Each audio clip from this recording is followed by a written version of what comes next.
Hi, John. Thanks for joining me again. What can you tell me about your personal history that involves Baltimore? I was born in Baltimore. Grew up in the Pigtown area, which is kind of an interesting name. It's where all the pigs got led to the slaughterhouse. For those who are not familiar with Baltimore geography, Pigtown is right by the Ravens and Orioles stadiums on Carroll Street, and attended BPI, which is Baltimore Polytechnic Institute. That's all engineers. Found Baltimore always interesting, and after getting my undergrad, I came back and began doing structural engineering consulting, and I still live in the Baltimore. So, we have discussed restoration before and renovation of row homes. Is how the widespread arson after the Freddie Gray protest is still affecting people today. Can you comment on what that was like and where you were during that time when the protests were going on? Interestingly, there was a arson about three houses down from the house I grew up in. Um, it really hits home from there when you think about, hey, that could have been my childhood home that burned up.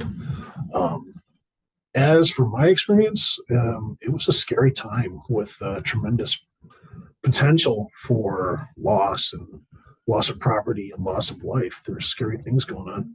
Firefighters here in Baltimore are obviously aware of row home construction just because it is so prevalent.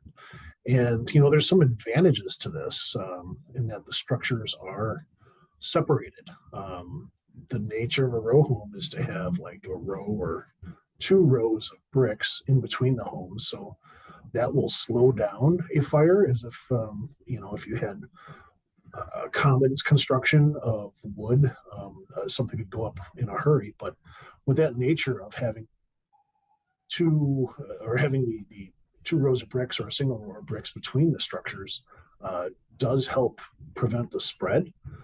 And it's going through the city. It's not uncommon to see, one burned up building and the other two are on either side of them are perfectly fine. It's for somebody who's not familiar, it's definitely something different. And when you go into these structures, um, you see everything charred and destroyed, and the house next to it is perfectly fine. So at that time, I spoke with some firefighters, and is of the essence to get things under control. The only real way it can spread is like through the roof and attic.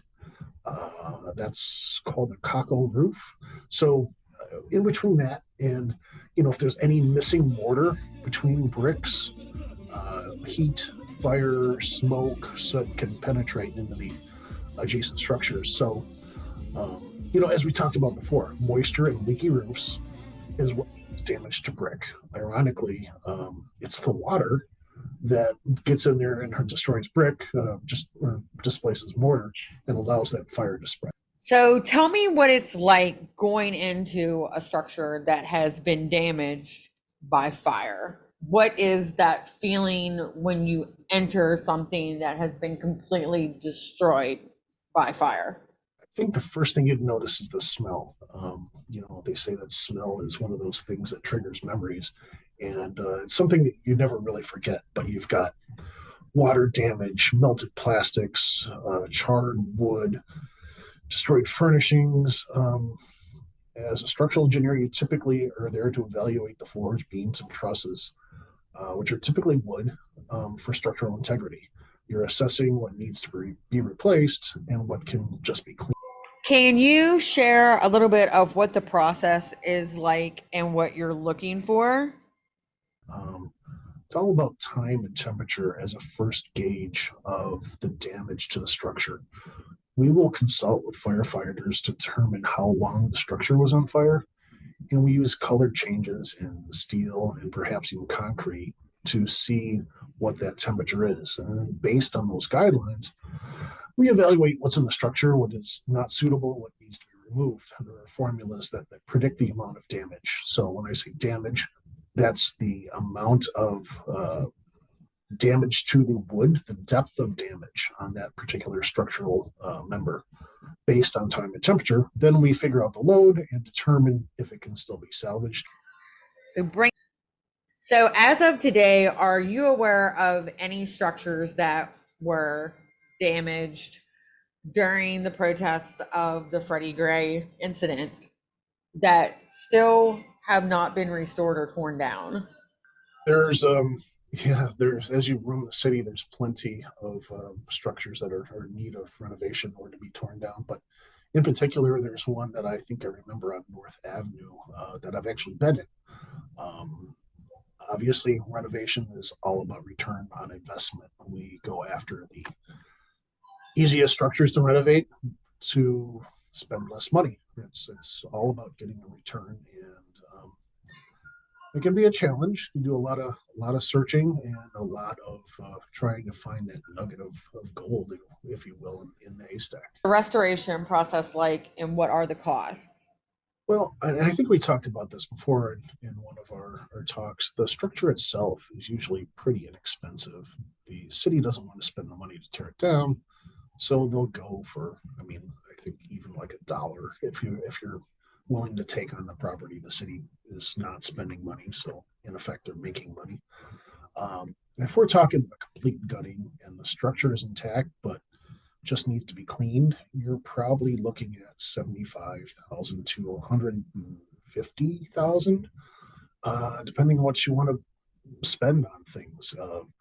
Flooring, trim pieces, decoration, furnishings, those can kind of get, like with anything, the fancier you want things, the more you're going to pay. But if you're getting down to replacing the entire structure itself, so stairs and beams and trusses, you're looking to throw on at least another $75,000 on top of that.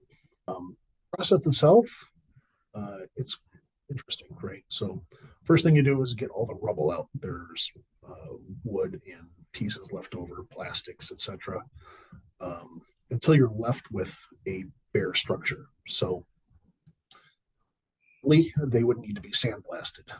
As you know, sandblasting is a messy process because you're using sand as an abrasive.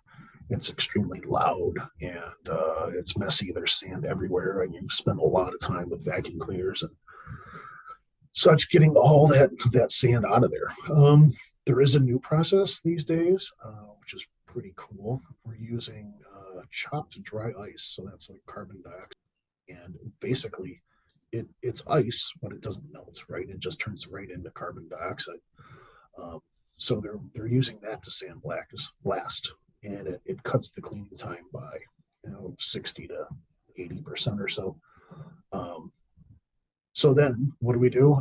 We treat the structure with ozone to help reduce that smoke smell that may have penetrated anything, and then everything is sealed with a paint so that any smoke or residual odor is under that paint. There are specialty fire restoration companies that do this sort of thing when the damage is substantial. Thanks for your time again.